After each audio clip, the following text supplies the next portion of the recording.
tale from the Bank of England as house prices crash, inflation soars and the economy tumbles if we fail to reach a deal. Theresa May is out putting a positive spin on her Brexit deal again today, but there's no spinning the numbers coming from her own Treasury and the Bank of England.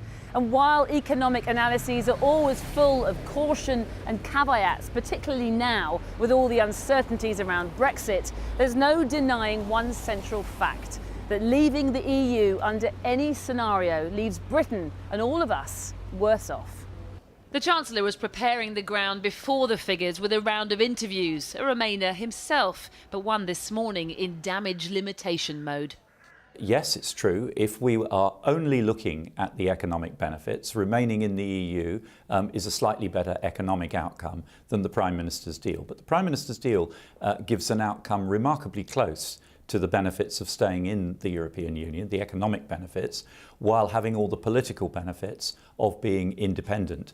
There was no actual Treasury scenario that modelled the Prime Minister's deal, but even the one that looks most like it shows the UK economy would continue to grow, yes, but be nearly 4% smaller in 15 years than if we'd stayed in the EU. The country around 100 billion poorer annually, with everyone £1,000 worse off. No deal is the worst case, with the economy more than 9% smaller, hitting the North East, West Midlands and Northern Ireland the hardest, while the car and pharmaceutical industries would be more than 20% smaller than had we remained. David Davis, the former Brexit secretary, had his own charts. Predictably, they didn't tally with the Chancellor's. Forecasts are not facts. These are polemical projections. It's notable they haven't published the assumptions, what trade assumptions have got in there, and they're no different from the Project Fear forecasts that predate them. So I'm afraid this is the Treasury view put into numbers. Never confuse precision with accuracy. Theresa May focused on one point in the analysis, that the economy would still grow despite the Brexit drag. This analysis does not show that we'll be poorer in the future than we are today. No, it doesn't. It shows we'll be better off with this deal. It's not hard to be the best deal if it's the only deal. By definition, therefore, Mr. Speaker, by definition, it's also the worst deal. In a plastic packaging factory in Coventry, a town which voted to leave the EU, the gloomy predictions left them both defiant and bemused. Yeah, I still would have voted leave. I do think that, they should make it clearer what the deal actually is. Seems like that you're the only country from whole EU who managed to step up, to speak up to the European Union, saying, hey, we don't like that. So from that side, good. But maybe you could have found a better solution. Because she's saying we've got a deal, but I don't understand what the deal is. Our job is not to hope for the best, but to prepare for the worst. As the factory workers headed home, up popped the Governor of the Bank of England with a harsh warning about the reality of a disorderly Brexit. The economy crashes by 8% in a single year as house prices tumble by a third and inflation soars to 6.5%. By the end of 2023, GDP is more than 10% lower in the disorderly scenario compared to that May 2016 trend. Despite this sharp contraction in GDP, something that's bigger than happened during the financial crisis, unemployment rises to 7.5%, less than during the financial crisis. And that reflects the supply-driven nature of the downturn. The Bank of England governor there, and Siobhan joins me now. Siobhan, the economists have got it wrong many times before. Could Mark Carney and others have got it wrong today? Well, funny you should say that. The minute he sat down not very long ago at the Bank of England there, Brexiteers like Jacob Rees-Mogg were simply dismissing these new predictions as more Project Fear. Certainly from the start of the day to the end of the day, Cathy, these numbers have looked very scary. Worth saying they're not forecasts, though. They are merely predictions based on different scenarios. The worst case, of course, being a no-deal scenario. But even in that case, the Governor of the Bank of England stresses that our banks, our financial system, could cope. Also worth noting, he points to one positive outcome, that if we do leave the EU with a very close relationship, not dissimilar to the one that we have now, that Brexit could actually add to UK GDP, to our growth by 2023. I'm not sure, though, Cathy, that there are many people who would agree with that prediction. Well, this Treasury analysis had a few holes in, didn't it? Because it didn't, for example, run the slide rule specifically over Theresa May's deal. Her own deal. Precisely. It also failed to predict what the backstop scenario might look like, which clearly they've been wrangling over for weeks. You might have expected to see an outcome modelling around that. But all the models, interestingly, did include the input of new trade deals, these much vaunted trade deals that are going to boost our growth in the years to come after we leave the EU. But when you look at the numbers, they actually add just a very minuscule amount, about 0.2% to our GDP in the next 15 years. So not very much at all.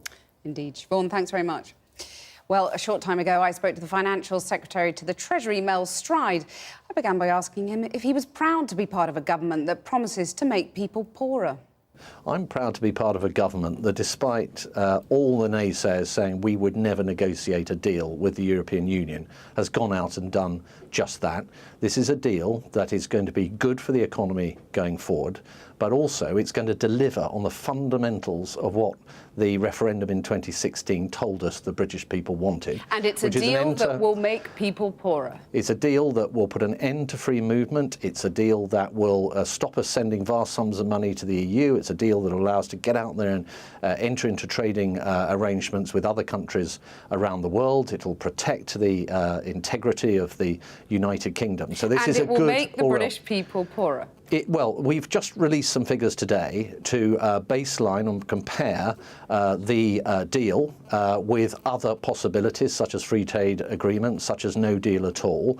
And the deal is by far the most economically positive of those alternatives. And but you it say will still make hold on, people Cathy. poorer. Yes, because what you're saying is, well, you know, we could live in a world in which we hadn't decided to leave the European Union. Well, the decision was taken back in June 2016 that we should leave the EU, and that is what we're going to do. Doesn't the government now have a responsibility to go back to the British people and say, OK, now that we've established that the deal we've put forward will make you poorer, we're going to give you a second chance to make sure that you're really sure you want to back this deal, and we're going to put it to a referendum? No, I think that would be profoundly undemocratic to do that. We went out, and I say this as somebody who campaigned to remain, incidentally.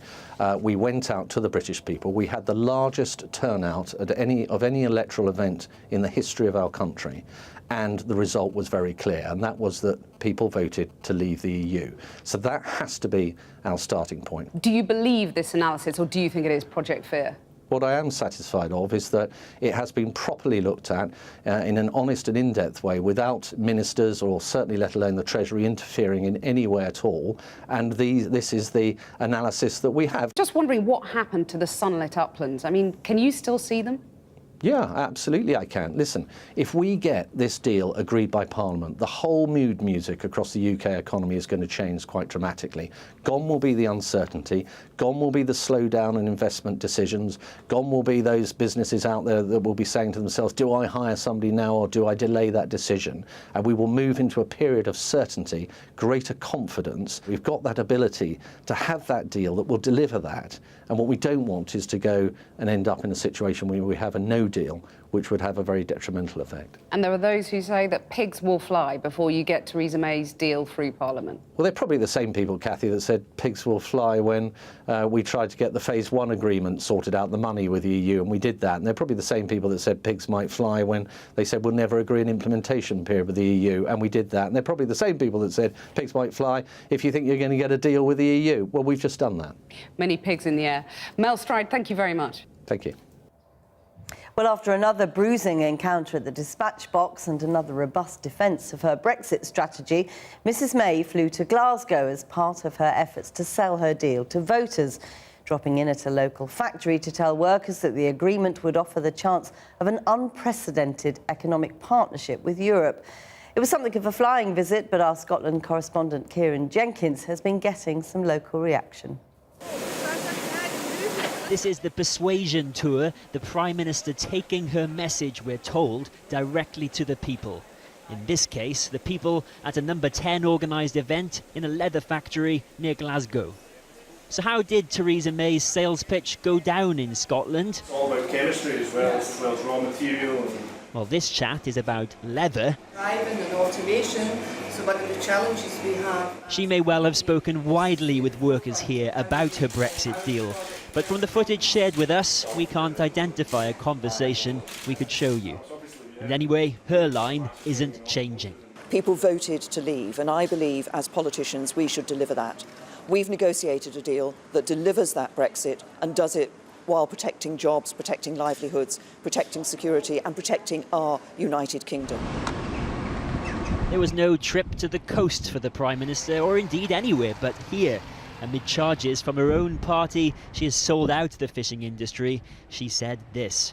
This is a deal that is right for Scotland and right for Scottish fishermen, because we'll take back control of our waters and ensure they have a bright future for Scottish fishing. Theresa May wasn't knocking on doors today. She's visiting just a stone's throw away from you today. But we were. Do you think that she might just hop across from the factory there and knock on your door? No. What would Mr Galbraith say to the Prime Minister? It's a dog's breakfast. We're making ourselves poorer and worse off. Why? The little Englander attitude, as far as I'm concerned. It was indeed the day the government concluded its Brexit deal would do economic harm. Maybe a fatal blow in previous times, but not these. I think she's doing a bloody good job, and if I would tell them to go and stuff it. Mrs Bannerman doesn't believe the government's figures. The Chancellor has said today that the deal that she has is going to make us economically worse off. Really? Does that bother you? It doesn't bother me because I don't believe it. Hello. And neither does Mr Patterson. So even the Chancellor saying it, you don't believe it? I don't believe him at all. Why not? I just don't believe that the politicians at the moment are telling us the truth. Why would he not tell you They're the too truth? busy stabbing each other on the back. Well, Corey, get down. Hello. Sorry about that. Ewan, though, would really have relished a couple of minutes with the PM. I tell her it's been already proven that it's going to be detrimental to Scotland, so I don't know why she's pushing ahead with it, despite all the parties that are elected to represent Scotland are going against it. So why does she continue to push forward that against Scotland as well? Well, there she goes. Theresa May can now tick off Scotland from her UK tour. A single stop. She's been here less than 2 hours. What was the point? You may wonder. The real job of persuading was always going to take place elsewhere. Well, I'm joined now from Edinburgh by Scotland's First Minister, Nicola Sturgeon. First Minister, the Bank of England's warnings that the pound will plunge, we'd be plunged into a recession if there's a no deal. The fact that you're refusing to back Theresa May's deal makes a no-deal scenario much more likely. Isn't that irresponsible? Well, I don't accept that false choice. I mean, I've been warning about the catastrophe of a no deal for the last 2.5 years. I was saying no deal would be catastrophic in the days when Theresa May was saying that no deal was better than a bad deal. She's now trying to say to people that we either have to accept her bad deal or face the prospect of a no deal. That's not true. There are other options. There's the option, the compromise option that the Scottish Government has proposed for the last couple of years of staying permanently inside the single market and customs union, or of course the option of another vote. And what I've said very clearly is that if the opposition in the House of Commons is going to vote down that deal, and it looks likely, and I think that's right, because it's a bad deal for Scotland, a bad deal for the UK, then we also have the obligation and the responsibility to come together around an alternative, and the SNP will certainly play its part in doing that. OK, and your alternative, you've made clear, would be staying in the single market and a customs union, a kind of Norway plus deal, as you've put it. Can you give Theresa May a commitment now that the SNP would vote for a Norway plus deal if she put it on the table? Well, we've said all along that we would support as a compromise, and let me stress that it's not our preferred position. Our preferred position is to remain in the EU, but we said all along that if that compromise was on the table, we would support it. But instead of trying to reach compromise, Theresa May has insisted on imposing on herself red lines that have constrained her options. Of course, there is also the option of another vote. Theresa May is touring the country right now, not spending very long in any one place, as we saw in your film. But if she wants the electorate to judge this deal to be the people of the country, then perhaps she should give them a vote on the matter. Well, it's she interesting. seems to be very reluctant to do that. Well, it's interesting that you're so keen on a second vote, because if you won a referendum on Scottish independence, you'd surely think it was outrageous if then your opponent said, let's put it back to the people for another vote. Well, you know, the fact of the matter is circumstances have changed in the last 2 years. Whatever people voted for in 2016, they didn't vote for the chaos that we are now seeing and now experiencing. The government has failed to get its act together. It's failed to negotiate a deal that is in the interests of the country. And if Parliament can't agree that deal, then it is reasonable to look again at the principle of whether the UK should leave the EU or remain within the EU. And if there now, was, of course, and wait a minute, if there was chaos after a Scottish independence referendum, a couple of years after that, would you be content to see that put back to the people? Well, you see, there's a real contrast here that it's very obvious for people between the Scottish independence referendum of 2014 and the Brexit vote of 2016. In 2016, we had the infamous lie on the side of a bus. In 2014, we had a 800-plus page document setting out the detail of Scottish independence, setting out very honestly and frankly some of the compromises and trade-offs that would require to be made, for example, a currency union that not everybody agreed with. So we were upfront and honest about some of the implications of Scottish independence. People knew what they were voting for. Well, and Theresa May would say, and that is very, very different from the Brexit vote in 2016. Theresa May would say she's put out nearly as many pages on her deal, and yet you want to stay in a single market and a customs union, and you want to leave the common fisheries policy. I mean, aren't you, just like Boris Johnson, guilty of wanting to have your cake and eat it?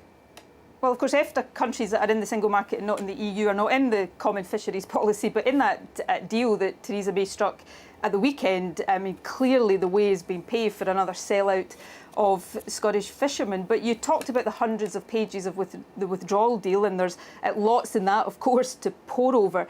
But the document that tells us what the future relationship between the UK and the EU is going to be amounts to 26 pages. There's a line in it that says there's a spectrum of options for the future. Voting for this in the House of Commons for MPs would be voting for a blindfold Brexit. It would be voting to leave the EU come the 29th of March next year without any idea at all of what the future relationship is going to be. Of course, what we see from the analysis published today is that all of these options, when the UK leaves the EU, if the UK leaves the EU, will make the country poorer. So Theresa May has failed. She's failed to bring back a deal that can unite people and that can attract support. And I think it is now time for her to look at the alternatives. And if she won't do it, the House of Commons should force her to. OK. No deal is worst for the UK. The Bank of England and the Treasury made that clear today. But actually, you could argue it's best for the SNP, because the chaos that would come out of a no deal would enable you to justify a second independence referendum, wouldn't it? Well, you see, this is where, you know, I have to say I'm very different from Boris Johnson, because I don't agree with that cynical approach to politics. I don't want to see the UK damage itself. I don't want to see that for its own sake. But equally, whatever the constitutional future of Scotland turns out to be, and I hope and expect that that will be as an independent country, it's always going to be in Scotland's interest for the rest of the UK to succeed, for the rest of the UK to have as close as possible a relationship with the European Union. So in all sincerity, I've put forward compromise options over the last couple of years with the best interest, not just of Scotland, but with the whole UK at heart. And what we found in those 2 years is that Theresa May has been unwilling to listen. She comes to Scotland today, but she has ignored completely Scotland's voice over these past couple of years, ignored the 62% vote to remain and ignored all attempts at compromise. And in doing so, actually, has immeasurably strengthened the case for Scotland to be an independent country. OK, I'd love to ask you when, but we've run out of time. First Minister, thank you very much. Thank you. Jackie. Well, our political editor, Gary Gibbon, is in Westminster. Gary, how will today's economic forecasts affect Mrs May's chances of getting her deal through? You heard Siobhan earlier in the programme talking about how the most prominent Brexiteers are saying they don't believe a word of this and it's not going to budge them. But other people who've come out against Theresa May's plan, other MPs, it's very difficult to see how they necessarily budge between now and the vote in just under 2 weeks' time. there's been an awful lot of them coming out and saying they're going to vote against it. This might be a function of social media. Statistically, it looks as though more people are more defiant early on these days, but it is really difficult for them to turn. What you can imagine it doing is turning public opinion. Theresa May seems to be doing quite well with public opinion right now. She's done quite well in the past, remember, and it's gone away from her. But right now, they seem to be on her side. How does that translate in under 2 weeks into a Commons vote? Quite difficult to see. And on to Labour. I mean, today they're pretty angry about the government's refusal to publish the legal advice on this Brexit deal, aren't they? That's right. Keir Starmer said in the House of Commons that he thought the government was in contempt of Parliament because it hadn't done what Parliament had voted for it to do and bring the full legal opinion into the public domain, publish it. Now, the Speaker, interestingly, turned around and sounded pretty interested in pursuing this. He said he'd make a statement on it quite soon. In theory, that could mean he triggers a vote in the House of Commons.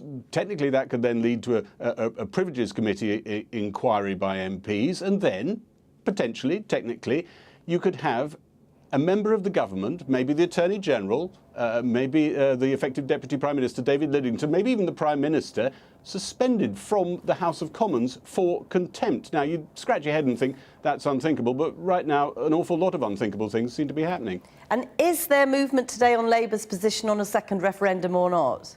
Intriguing moment. John McDonnell turned around, Shadow Chancellor, and said in an interview that if after what he expects to be the defeat of Theresa May's plan in the Commons, there is not a general election, which Labour would obviously try very hard to get. If that didn't happen, well, then he said a second referendum was, quotes, inevitable. This led to a lot of iPhone activity and quite coarse language, I'm told, amongst some people in Labour High Command, wondering what exactly John McDonnell was up to. He issued his own statement, gave another interview saying, I wasn't saying anything out of the ordinary, I've been slightly misjudged or misquoted. Labour policy has not changed, but an awful lot of people are sniffing that John McDonnell is either trying to keep the right side of Labour membership, the right side of voters, both of those things, or maybe even trying to shift Labour Party policy. This is one to watch.